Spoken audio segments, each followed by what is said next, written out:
আসসালামু আলাইকুম, কেমন আছেন আপনারা সবাই? আমরা আলহামদুলিল্লাহ ভালো আছি। আজকে জুমার দিন, শুক্রবার। আজকে আমার আব্বুর কাকি ইন্তেকাল করে আসেন। ইন্না লিল্লাহি ওয়া ইন্না ইলাইহি রাজিউন। ওনারা এখন আর আমাদের বাড়িতে মতলবে থাকে না। ওনারা এখন ঢাকা গাজীপুরে জায়গা কিনা সেটেল হয়ে গেছে। তো খুবই দুঃখ লাগতেছে এটাই যে আমরা কেউই যাইতে পারি নাই। আমাদের বাড়ির বড় ভাই কবির ভাই, সেলিম ভাই, ওনারা দুজন গেছে।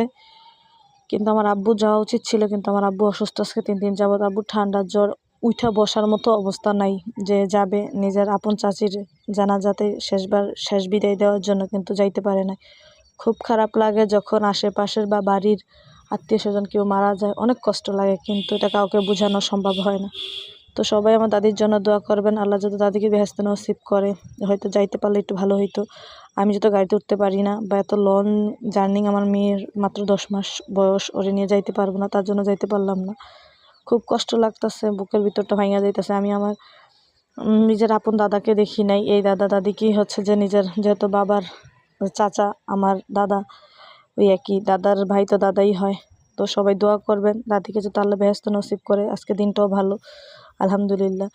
সব কিছু মিলে আছি আমরা, আলহামদুলিল্লাহ ভালো। সবাই এই পরিবারটার জন্য দোয়া করবেন, যত দাদাকে আল্লাহ সুস্থ রাখে, ভালো রাখে, মন শক্ত রাখতে পারে। কারণ একজন সহধর্মিণী চলে গেলে কত খারাপ লাগে, এটা উনি ছাড়া কেউ বলতে পারে।